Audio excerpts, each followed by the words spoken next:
오늘 주님께서 우리에게 주신 말씀은 창세기 32장 21절에서 32절까지 말씀입니다. 우리 한 절씩 교독으로 읽도록 하겠습니다. 그 예물은 그의 앞서 보내고 그는 무리 가운데서 밤을 지새다가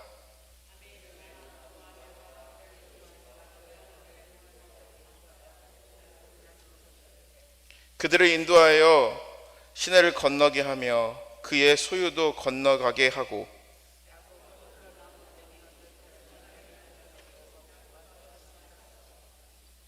자기가 야곱을 이기지 못함을 보고 그가 야곱의 허벅지 관절을 치매 야곱의 허벅지 관절이 그 사람과 씨름할 때에 어긋났더라.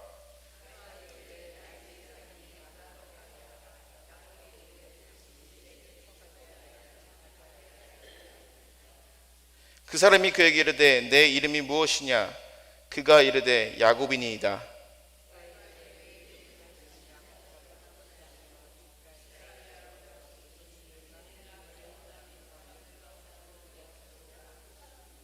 야곱이 청하여 이르되 당신의 이름을 알려주소서. 그 사람이 이르되 어찌하여 내 이름을 묻느냐 하고 거기서 야곱에게 축복한지라.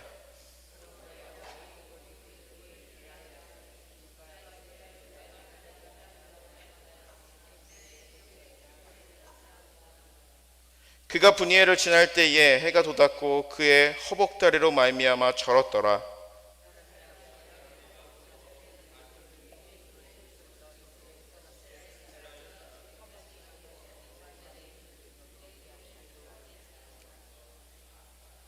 아멘. 오늘 주시는 주님의 말씀입니다. 오늘은 야곱의 축복 노래도 있죠. 너는 담장 너머로 뻗은 나무 있죠. 야곱의 축복이라는 말씀 제목으로 여러분들과 함께 말씀을 나눠보고자 합니다. 우리는 야곱에 대해서 굉장히 잘 알고 있습니다. 야곱은요 이삭의 쌍둥이 아들로 태어났습니다. 두 아들 에서와 야곱은요 성향이 너무나도 다른 형제였지요. 성경에 말하기를 그들은 뱃속에 있을 때부터 싸웠다라고 얘기합니다. 야곱이라는 에서라는 뜻은요 에사후, 히브리어는 에사우라고 하는데 그는 사냥을 좋아하고요 그리고 또 태어날 때부터 몸에 털이 많았다라고 합니다. 그래서 이 에서의 후손들은 나중에 에돔, 불금이라고 불리우는 에돔족들의 후손이 됩니다. 야곱은 누구입니까? 에서의 쌍둥이 동생이죠. 여성적이고 섬세한 남자였습니다. 그리고 그는 욕심이 참 많은 사람이었습니다. 그래서 야곱이라는 이름의 뜻이 어디서 나왔냐면은 히브리어로 아케브 하면은 이것은 발 뒤꿈치를 의미합니다. 형이 먼저 쌍둥이였는데 뱃속에서부터 계속 싸웠고 그리고 또 이제 나오는 그 순간에도 형의 발 뒤꿈치를 잡고 나왔다 해가지고 야곱이라는 이름을 갖게 되었습니다. 사람의 기질이라는 것은 참 신기합니다. 에서는 사냥을 좋아했고 그리고 또 야곱은 그거와 좀 반대인 사람이었습니다. 사냥을 좋아했습니다. 그리고 이삭은 고기를 좋아했고 이삭은 에서를 사랑했습니다. 반면에 야곱은 여성스러운 성격을 가지고 있었고 어머니 리브가의 사랑을 더 받았죠. 그래서 야곱은요 뱃속에서부터 그랬듯이 자신이 원한 것은 무엇이든지 얻으려고 노력하는 사람이었습니다. 우리가 지난 시간에 이삭에 대해서 잠깐 나눴죠. 이삭은 어떤 사람이었습니까? 태어날 때부터 금수저로 태어났어요. 그리고 많은 관심과 사랑을 받은 사람이었고 그의 인생을 봤을 때 그냥 흘러가는 대로 살아가는 사람, 좋게 말하면 평화로운 사람이고 조금 나쁘게 말하면 진취성이 없는 그런 사람이었습니다. 그런데 그의 아들 야곱은 좀 달랐어요. 그의 인생은 아주 진취적이었어요. 이삭이 흘러가는 대로 살아가는 사람이라면 야곱은요 흘러가는 그 방향이 나에게 손해가 된다면 그 방향을 틀 수 있는 사람이 바로 야곱이었습니다. 우리가 잘 아시겠지만 야곱은 아버지를 속여서 형이 받을 이 장자의 축복을 받게 됩니다. 그러면서 그 대가로 고생길이 시작되죠. 가족과 이별해야만 했습니다. 그리고 자신이 살던 고향을 떠나야만 했습니다. 도망간 곳은 바로 어디였습니까? 바로 외삼촌 라반의 집이었습니다. 그런데 이것을 보면서 이런 게 느껴집니다. 인생은 참 부메랑과 같다고. 거짓말하고 속이면서 평생을 살아온 사람은요, 더 거짓말을 잘하고 더 잘 속이는 사람들한테 반드시 속고 당하게 돼 있다는 것이죠. 외삼촌 라반은요, 야곱보다 한 수 위였습니다. 야곱이 라반의 집에 도착하였을 때에 라반의 딸이었던 라헬에게 한눈에 반하게 됩니다. 그와 결혼하고 싶어 합니다. 그런데 라반은 조건을 걸죠. 7년을 나를 위해서 일해야 한다는 것이죠. 야곱은 성실히 7년을 일했습니다. 그런데 라헬을 얻지 못했습니다. 레아를 먼저 얻게 되죠. 그런데 야곱은요, 라헬을 얻기 위해서 7년 더 열심히 일을 하게 됩니다. 그리고서 라헬을 얻게 됩니다. 두 딸은 얻게 되었는데 두 아내를 얻게 되었습니다. 그런데 가진 것이 없습니다. 그렇기 때문에 라반의 집을 떠날 수 없었기 때문에 6년간을 더 일하게 됩니다. 그런데 빈손으로 갈 수 없으니까 외삼촌 라반에게 제안을 합니다. 야곱은 사실 굉장히 성실한 사람이었어요. 라반의 재산을 엄청 늘렸던 사람입니다. 그러면서 이렇게 얘기하죠. 창세기 30장 32절에 보면 얘기합니다.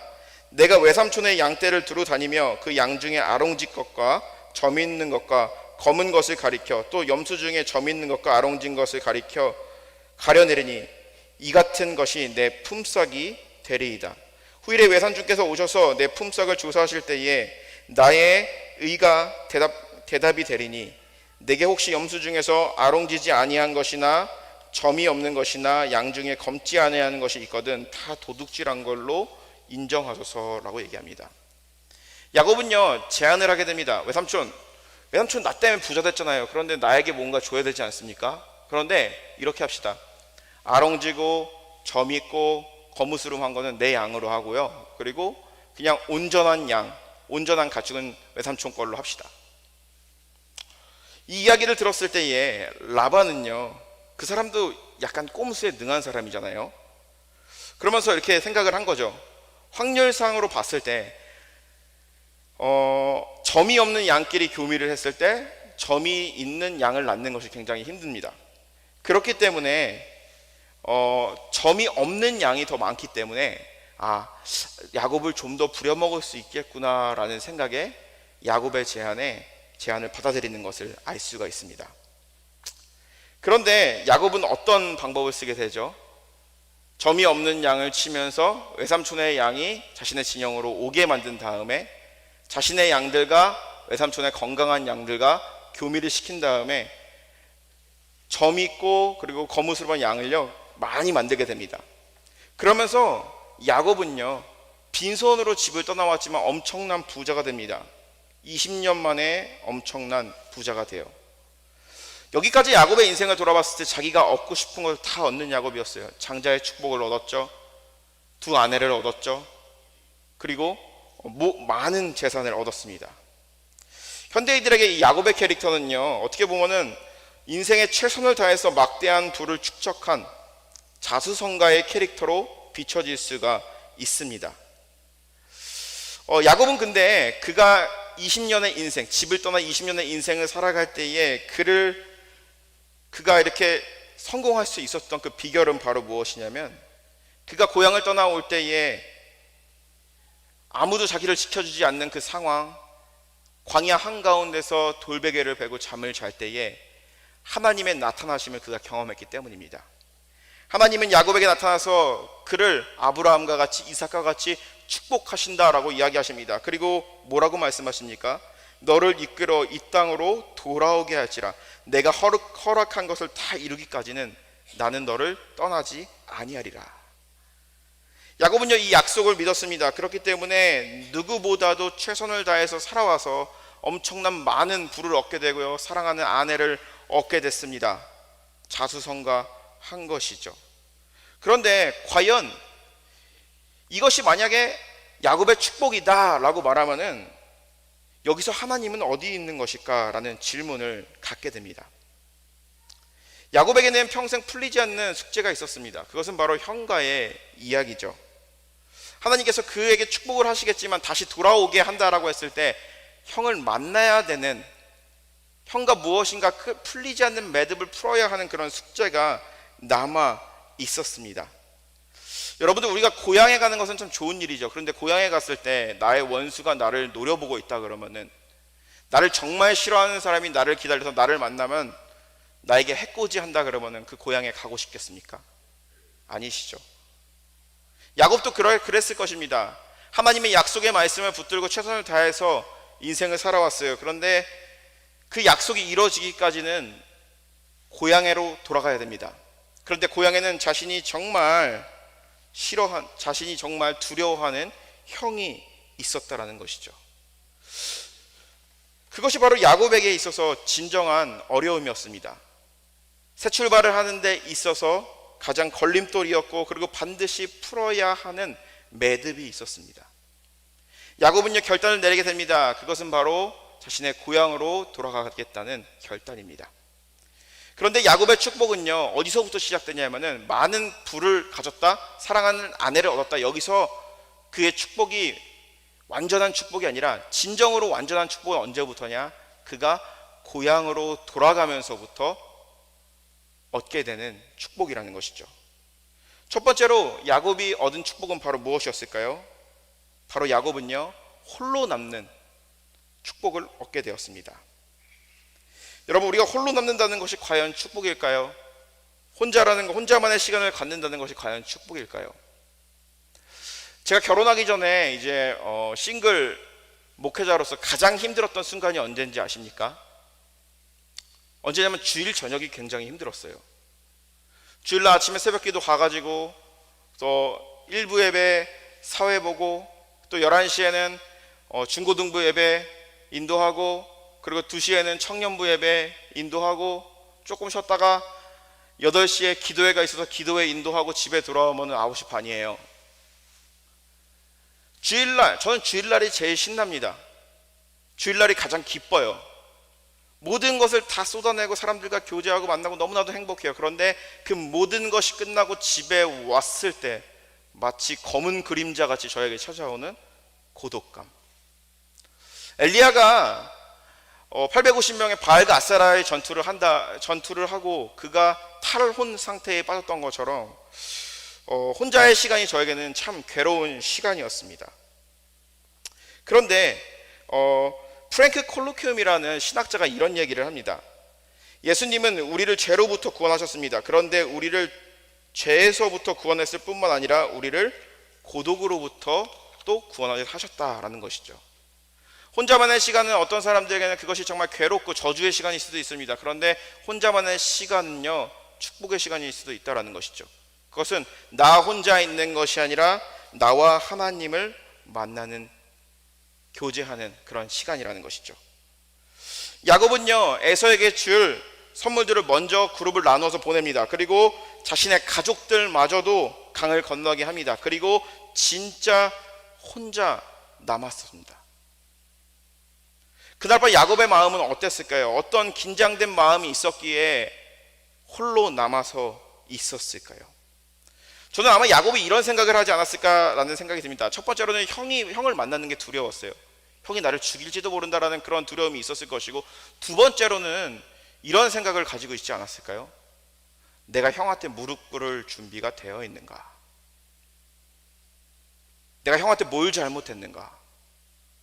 좀 전에 말씀드렸듯이 야곱의 어머니 리브가가요, 임신을 하였을 때 쌍둥이 2명이 뱃속에서부터 싸웠다라고 합니다. 이 복통이 너무 심했어요. 그래가지고 이제 리브가가 기도하는데 하나님에게 리브가가 이렇게 얘기합니다. 너의 뱃속의 2아이는 2민족으로 나눠지게 될 것이며, 그리고 작은 자가 큰 자를 지배하게 될 것이다 라고 얘기합니다. 그렇기 때문에 리브가는요, 에서보다 야곱을 더 사랑했던 것이죠. 그리고 하나님께서 자기에게 그 말씀을 하셨기 때문에 야곱에게 아버지를 속이라고 종용했던 것이죠. 그러면서 어머니 말에 순종해가지고 지금까지 와가지고 고생을 하였지만 큰 부자가 되었습니다. 그러면 이런 질문이 들겠죠. 분명히 하나님께서 나에게 이런 말씀을 하셨는데, 그리고 그 말씀을 붙들고 내가 평생을 살아와가지고 이렇게 왔는데 형한테 가서 무릎 꿇는다는 게 과연 맞는 것일까? 하나님이 이미 정해놓으셨는데 그게 맞는 일인가? 라는 그런 질문도 있었을 것입니다. 저는 이렇게 생각합니다. 야곱이 에서랑 같이 있었을 때 어땠을까? 야곱이 아마 형의 장자권을 뺏을 수 있다라고 생각이 든 것은 바로 뭐냐면은 형이 형답지 못했던 것입니다. 그렇잖아요. 형이 형답고 형의 권위가 있으면요, 그 사람이 형으로 인정합니다. 그런데 나보다 나이는 많고 나보다 조금 빨리 태어났는데 형답지 못하면요, 동생들도 우습게 여기죠.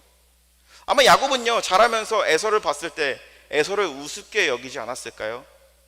그리고 에서한테 맨날 당했지만 동생이라는 그런 서러움이 그의 삶을 바로잡고 있지는 않았을까라는 생각이 듭니다. 내가 형 앞에 무릎을 꿇을 준비가 되어 있는가? 여러분, 저는 이 부분을 보면서 이런 생각이 듭니다. 우리가 청소년기에 많은 10대들이요, 사춘기에 빠지게 됩니다. 갑자기 반항심을 갖게 되고, 그리고 또 이전까지 보였던 그 모습과는 다른 모습을 보일 때가 있죠. 그런데 가끔 부모님들이 얘기할 때 이럴 때가 있어요. 우리 아이는요, 착해가지고 사춘기를 겪지 않았어요 라고 얘기합니다. 그런데 저 그 얘기를 들었을 때 굉장히 좀 걱정이 됩니다. 왜냐하면은 사춘기를 청소년기에 겪지 않았는데 나이가 들어서 이 사춘기를 겪는다면 참 그것이 힘든 문제거든요. 왜냐하면 제가 20살 때 사춘기를 알았어요. 그래서 저희 부모님이 많이 고생을 했는데, 그렇듯 신앙에도 사춘기가 있습니다. 일단 그리스도인이 됐다라는 것은요, 하나님의 존재 여부에 대해서는 의심하거나 그러진 않습니다. 그런데 신앙의 사춘기는 바로 무엇이냐면, 지금까지 내가 믿고 따라왔던 그 말씀이 맞는가, 나의 신앙적인 삶이 맞는가, 혹은 또 이런 것이죠. 내가 하나님의 비전 앞에 어떠한 삶을 살아가야 하는 것인가. 내가 지금까지 이렇게 교육받으면서 어떻게 보면은 교육받아진 그런 신앙생활을 하면서 나왔는데 과연 내가 정말 진정으로 하나님을 믿는 것일까? 하나님은 과연 어디 있는 것일까? 라는 그런 질문을 갖게 되는 것이죠. 야곱이 아마 야복강가에서 홀로 남은 시간 가운데는요, 그가 사춘기를 보내고 있었을 것입니다. 평생을 하나님께서 그를 축복하신다라는 그 말씀을 붙들고 와가지고 열심히 노력해서 큰 부를 이뤘어요. 그런데 자신의 고향으로 돌아가는 그날 밤에 과연 이 말씀이 무엇일지, 과연 무엇인지 그의 마음 가운데 갈등이 있었던 것이죠. 야복강가는 어떤 곳입니까? 그가 서 있는 야복강가는요, 그가 고향을 떠나올 때 지나왔던 곳입니다. 그리고 지나왔을 때 그 믿음과 신앙으로 그가 살아왔어요. 그리고 그 하나님의 베델에서의 하나님의 약속이 있었기 때문에 20년의 세월을 버틸 수 있었습니다. 그런데 이 홀로 남은 이 시간에 하나님의 축복이 과연 무엇인지, 그리고 그를 홀로 하나님께서 남겨둔 이유는 바로 무엇일까요? 그것은 바로 고독을 통해서, 그리고 또한 극심한 외로움을 통해서, 극심한 고민을 통해서 하나님과 독대하는 시간을 갖게 되는 것이죠. 외나무 다리에서 하나님과 만나게 되는 것입니다. 뒤로 갈 수도 없고 빠질 수도 없는 상황에서 하나님을 진정으로 만나는 상황이라는 것이죠. 고독이라는 것, 이 외로움의 시간, 홀로 남는다라는 것은요, 하나님과 교제하는 시간입니다. 우리가 구약 성경을 보게 되면 다윗은 훌륭한 왕입니다. 그런데 그에게도요, 아픈 과거가 있고요, 그리고 어두운 면이 있습니다. 그런데 그가 영적으로 가장 깨끗했을 때가 언제인지 아십니까? 사울을 피해 광야를 유랑했을 때, 그때가 가장 순수하고 거룩했던 시간이었습니다. 엘리야도 마찬가지죠. 850명의 바알과 아세라 선지자들과 싸웠습니다. 그런데 그가 진정으로 하나님과 독대했던 순간은 언제였죠? 하나님을 만났던 순간은요, 그가 탈진되어서 정말 극심한 고독함과 외로움을 느낄 때 로뎀 나무 아래서 주님을 만났던 것이죠. 예수님도요, 공생애 가운데, 세상 가운데 계셨습니다. 많은 사람들과 교제했고요, 많은 사람들과 나누었고, 많은 사람들에게 천국 복음을 선포했어요. 그런데 예수님도요, 꼭 혼자만의 시간을 가졌어요. 그 이유는 무엇일까요? 오병이어의 기적을 통해서 많은 이들에게 떡 5개와 물고기 2마리로 5,000명의 사람을 먹이셨습니다. 엄청난 기적이죠. 그런데 많은 사람들이 예수님을 바라보면서 저 사람은 임금으로 삼아야겠다, 그러면 우리가 배고픔에서부터 벗어날 수 있겠구나 하고 예수님에게 몰려들었을 때 예수님은 조용히 무리를 떠나셨습니다. 그 이유는 무엇일까요? 혼자만의 시간은 하나님을 만나는 시간이기 때문입니다. 예수님께서 기도에 관해서 말씀하실 때도 이렇게 얘기합니다. 너희는 기도할 때에 내 골방에 들어가 문을 닫고 은밀한 중에 계신 내 아버지께 기도하라. 은밀한 중에 보시는 내 아버지께서 갚으시리라. 혼자 있다라는 것은 혼자만의 시간이 아닙니다. 하나님과 나와의 독대의 시간입니다. 원웨이에서 하나님과 나와 만나는 시간이라는 것이죠. 야곱에게 있어서는 그것이 바로 축복의 시간이었습니다. 평생 자신이 원하는 것을요, 수단과 방법을 가리지 않고 다 얻고 부자가 되었습니다. 세상적인 관점에서 봤을 때는 야곱이 정말 훌륭한 사람일 수도 있겠죠. 매력적일 수도 있죠. 파울로 코엘류의 연금술사라는 그 소설을 보게 되면요, 이렇게 말하죠. 간절히 원하면 온 우주가 도와준다. 믿지 않는 사람들에게도 되게 굉장히 희망적인 말이죠. 내가 간절히 원하면 온 우주가 나를 도와준다. 야곱도 이러한 마음으로 살아가지 않았을까요? 내가 열심히 하고 최선을 다하고 간절히 부자가 되고 그리고 성공을 꿈꾸며 나아가면 반드시 나는 성공할 것이다 라는 그런 것을 가지고, 그런 비전을 가지고 살아왔습니다. 그런데 그런 비전을 가지고 살아왔던 야곱을 하나님께서는요, 외나무 다리에서 만나 주신 거죠. 그것이 바로 축복의 시간이라는 것이죠. 자신의 비전이 너무나도 중요했기 때문에 고독이 너무나도 고독한 겨를이 없었습니다. 왜냐하면 자신의 목표가 있었기 때문입니다. 그런데 그 목표를 다 이루었을 때 하나님께서는요, 그를 만나 주시죠. 다른 모든 것들을 다 제껴놓고 그가 홀로 있을 때 만나 주신다는 거죠. 사랑하는 성도 여러분, 우리가 혼자 있는 시간이요, 없는 것 같은데 굉장히 많습니다. 혼자 있는 시간이 외로울 것 같은데 그 외로움 가운데 하나님이 함께 계신다는 것을 믿으며 나아가시는 저와 여러분들이 되시기를 주님의 이름으로 간절히 축원합니다. 여러분, 야곱도 이 순간에 많은 생각을 했을 것입니다. 나쁜 생각도 했을 것이고 선한 생각도 했을 것이에요. 우리도 마찬가지죠. 혼자 있을 때 누군가에 대해서 나쁜 생각을 할 수도 있고 좋은 생각을 할 수도 있고 여러 가지 생각과 여러 가지 관념들이 우리 머릿속에 꽉 차 있어서 혼란스럽게 합니다. 그런데 그 혼자 있는 그 시간은요, 그런 여러 가지 생각들을 하는 것이 아니라 주님을 깊이 만나는 시간이라는 거죠. 주님을 깊이 만나는 시간이 여러분들에게, 저와 여러분들에게 있기를 주님의 이름으로 간절히 축원합니다. 야곱은 너무나도 그의 삶 가운데 혼자 있는 시간이 없었고 자신이 너무 중요했기 때문에 하나님께 시간을 내줄 겨를이 없었습니다. 그런데 그 홀로 있는 시간에 주님을 깊이 만났습니다. 그것이 바로 야곱의 축복이었던 것이죠. 두 번째, 야곱에게 있어서 주어진 축복은 바로 무엇이냐면은 넘어지는 축복이 있었다는 것이죠. 넘어지는 것을 배우는 축복이 있다는 것이죠. 야곱은 야복 강가에서 넘어지는 것을 배웠습니다. 그것은 바로 순종의 축복입니다. 저희 딸이 이제 1살이 되었을 때에 이제 여기 몽클레어에 있는 리틀짐이라고 있어요. 이제 짐나스틱 체육관인데 그 애들이 와가지고 이제 일주일에 한 번씩 운동을 합니다. 그래서 이제 한 몇 달을 보낸 적이 있어요. 그래서 처음에는 이제 와이프가 보내자 그러길래 뭐 애를 벌써부터 보내나라고 생각이 들어서 이제 같이 갔어요. 그런데 거기서 이제 가르치는 내용을 보니까 뭘 가르치냐면은 넘어지는 것부터 가르쳐요. 넘어지는 것부터. 어떻게 넘어지면은 안 다칠 수 있는지 그거를 애기들한테 가르치더라고요. 그러면서 이제 거기서는 제가 놀라운 진리를 하나 발견을 했어요.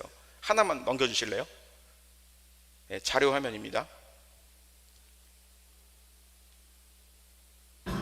예, 처음으로 희지가 철봉을 하는 거예요. 철봉에 매달리는데 애가 1분 이상 매달려 있는 거예요. 찾고 있는 거예요. 이걸 놓지 않는 거예요. 봐봐요. 엄마 어디 있어? 이러는데 계속 찾고 있어요. 엄마 아파요?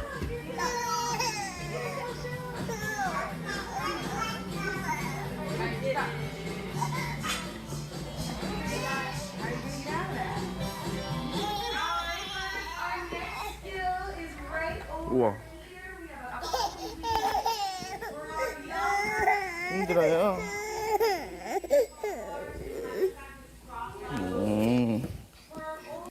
예, 이 영상의 핵심은 뭐냐면은 이 아이가 끝까지 철봉을 놓지 않았다는 거죠. 저는 생각했습니다. 아이의 비전을 생각해 하나님께서 이 아이에게 뭔가 이렇게 삼손과 같은 힘을 주셨나, 체조 선수를 시켜야 되나, 이런 생각을 했죠. 그런데 가만 생각해 보니까요, 아이는 본능적으로 작은 것은 있다는 거죠. 철봉을 처음 잡아봤어요. 자기의 몸무게를 버텨야 돼요. 그런데 이것을 잡는 건 할 수 있어요. 그런데 놓는 거를 못했다라는 거죠. 우리가 그렇잖아요. 유도를 해본 사람은 알 겁니다. 레슬링이나 유도를 해본 사람들은요, 가장 먼저 배우는 건요, 잡는 기술, 넘어뜨리는 기술을 배우는 게 아니에요. 넘어지는 기술부터 배웁니다. 그렇듯 힘이 오는 방향으로 넘어지는 것을 배워야 한다는 것이죠. 제가 알게 된 것은 바로 이것입니다. 야곱은요, 지금까지 하나님의 약속의 말씀을 붙들고 나아가면서요, 잡는 것은 배웠어요. 잡는 것은요, 본능적으로 알게 되었어요. 그런데 놓는 것은 몰랐다라는 것이죠. 야곱은 집을 떠나면서 모든 것을 소유하는 것을 배웠습니다. 뭐라도 잡아야 했고, 그리고 자신에게 있는 것을 지켜야만 했습니다. 그렇기 때문에 부자가 됐습니다. 이것이 바로 야곱의 인생이었습니다. 하나님이 나를 축복하고 계시니, 하나님께서 나를 통하여서 약속의 말씀을 하셨다. 그리고 내가 하나님의 축복을 절대 놓지 말아야지 하는 야곱이었습니다. 24절의 말씀에 보면 야곱은 홀로 남았더니 어떤 사람과 날이 새도록 씨름하다가 라고 얘기합니다. 이것은 우리가 기도하는 모습으로 묘사하기를 합니다. 그런데 야곱의 기도하는 모습을 떠올렸을 때 하나님과 독대하는 또 야곱을 떠올렸을 때 우리의 머릿속에 떠오르는 것이 있죠. 그것은 바로 무엇이냐? 그는 평생 자신이 하나님의 축복을 소유하고 그것을 놓지 않으려고 하였지만 그는 하나님의 뜻에 대해서는 관심이 없었다라는 것이죠. 씨름을 하는 과정 가운데 하나님의 사자는요, 야곱의 환도뼈를 치게 됩니다. 그리고 더 이상 힘을 쓰지 못하게 되죠. 여러분, 뼈가 어그러져 본 적이 있으십니까? 저는 있어요.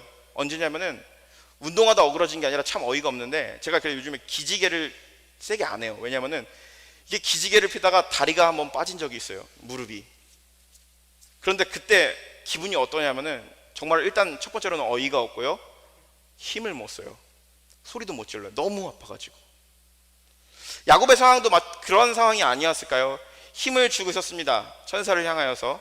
그런데 힘을 꽉 주고 있었는데 그의 뼈가 어그러졌을 때 그는 힘을 쓸 수가 없는 상황이 되었다는 것이죠.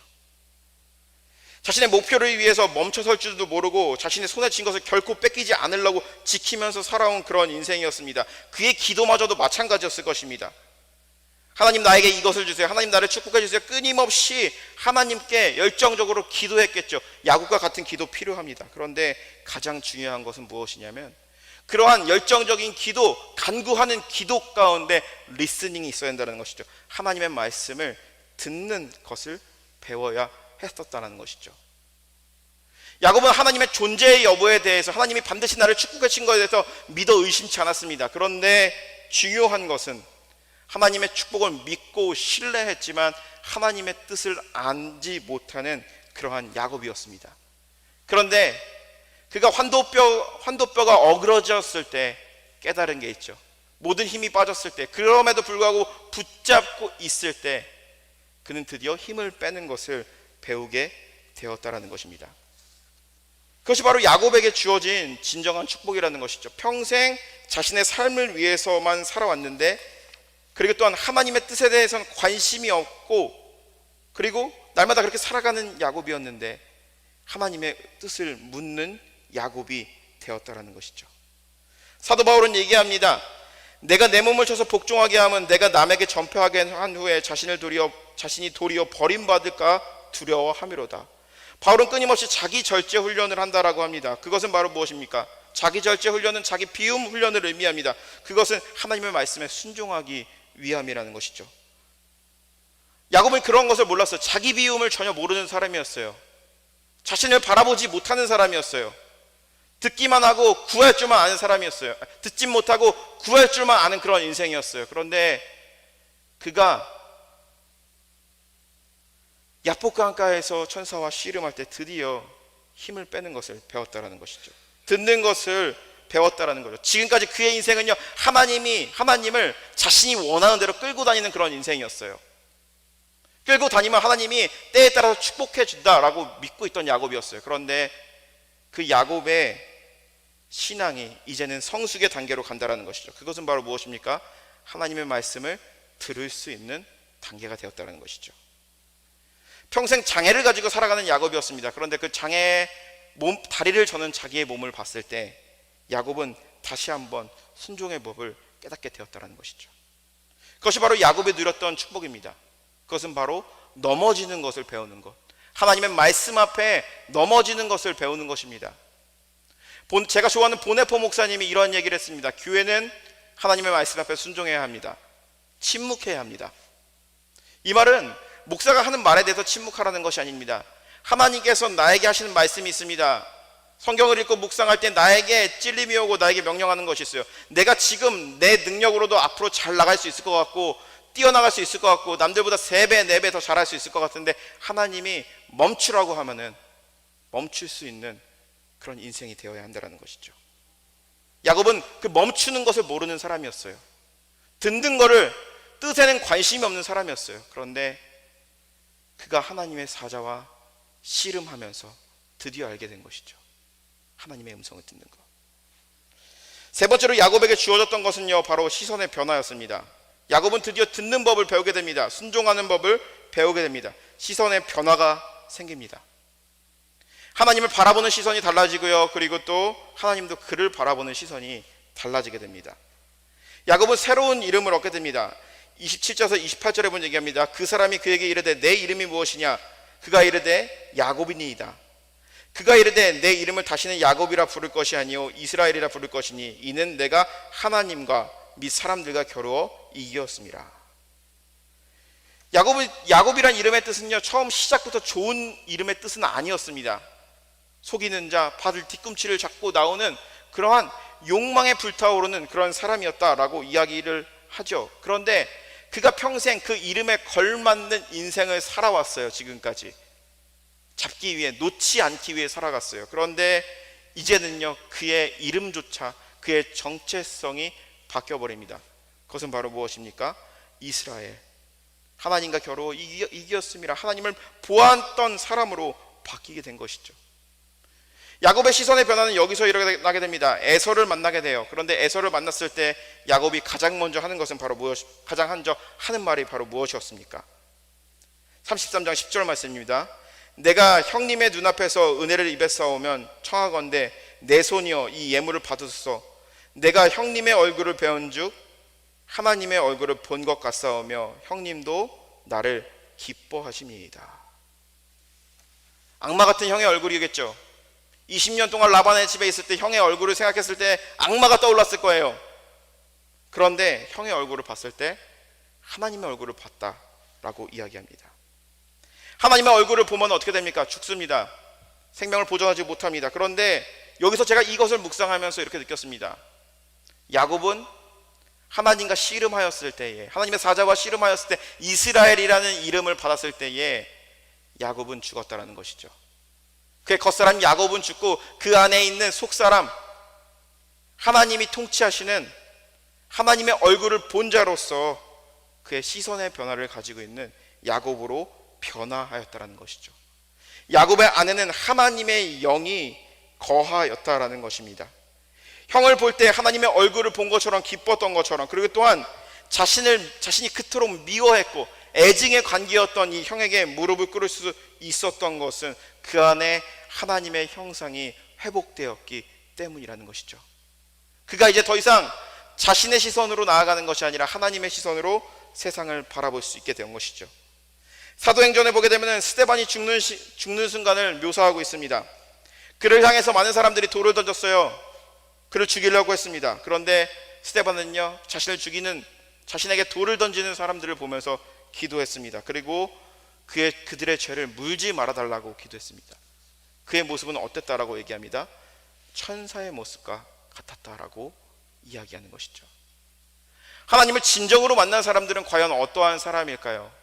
야곱의 인생에 있어서 신앙에 있어서 그가 하나님의 존재 여부를 온전히 신뢰하는 시기가 있었고, 그리고 또 그가 평생을 붙들고 가는 그 말씀이 있었습니다. 평생을 씨름하고 있었던 그 말씀이 있었어요. 그것은 바로 무엇이냐? 하나님이 반드시 나를 축복해 주신다는데, 고향에 돌아가야 되는데, 형은 분명히 만나야 되는데, 형에게는 사과는 하기 싫고, 하나님께서는 나에게 분명히 이렇게 내가 형보다 위에 있을 것이라고 말씀하였는데 과연 무엇일까? 이 말씀을 가지고 평생을 씨름하면서 살아왔겠죠. 그런데 그 평생에 씨름했던 그 말씀 앞에 야곱이 넘어지게 되었을 때에 그는 하나님을 보게 된 것이죠. 하나님을 보게 되었을 때에 과거에 있었던 그 야곱은 죽고 이제는 이스라엘로서 하나님의 사람으로서 거듭나게 된 것입니다. 저는 이 말씀을 읽었을 때에 머릿속으로 묵상했을 때 딱 한 가지 이미지만 딱 떠올랐어요. 그 한 가지 이미지는 바로 무엇이냐면 야복강가에 서 있는 야곱인데 외나무 다리에서 하나님과 야곱이 서 있는 겁니다. 여러분, 우리가 그렇잖아요. 우리의 인생에서 어떠한 선택을 할 수 있는 옵션의 범위가 굉장히 많으면 굉장히 좋을 것 같죠. 그런데 어떠한 옵션을 선택을 하면 이것은 포기해야 돼요. 그렇기 때문에 선택을 하는 것이 굉장히 어렵습니다. 오히려 저주일 수도 있어요. 그런데 인생에 있어서 선택할 수 있는 범위가 딱 하나라고 하면은, 하나밖에 없다라면은 그것이 오히려 우리에겐 축복일 수도 있다는 것이죠. 야곱을 약복강가에서 홀로 있게 하시고 그를 만나 주신 것은 하나님이 그에게 주신 축복입니다. 과거에 그는 여러 가지 수단과 방법을 가리지 않고 최선을 다해서 자신이 얻고 싶은 것을 얻었고 그것이 하나님의 축복이구나 라고 생각했습니다. 그런데 진정한 축복은 바로 무엇인지 아십니까? 세상의 모든 것을 다 제거하고 하나님만 바라볼 수 있는, 그의 깨어진 내면 속에서 하나님의 형상이 회복되어짐이 진정한 축복이었다라는 것이죠. 사랑하는 성도 여러분, 우리의 삶 가운데 하나님을 만나는 귀한 축복이 있기를 주님의 이름으로 간절히 축원합니다.